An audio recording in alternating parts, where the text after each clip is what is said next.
Hola, què tal? Feliç i content de presentar-vos aquesta sèrie Hatha Vinyasa Yoga. El Vinyasa es refereix a un ioga dinàmic.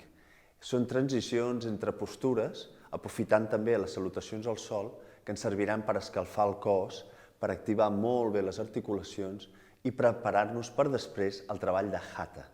El Hatha Yoga, la segona part de la sessió, serà més estàtic, on buscarem les postures i ens hi estarem una estona.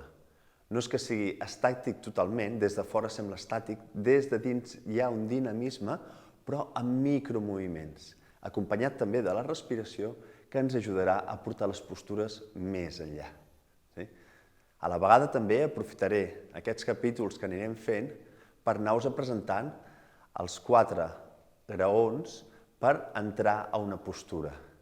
Hi ha una part de transició fins a la postura, hi ha una part d'estabilitzar la postura, hi ha una part de començar a respirar aquesta postura i al final entrar en un petit estat de meditació. Així que en el treball físic ja estem buscant l'objectiu del ioga, que és entrar en aquest estat de meditació. Si m'acompanyeu, segur que les gaudirem molt. Gràcies per ser-hi i comencem. Som-hi!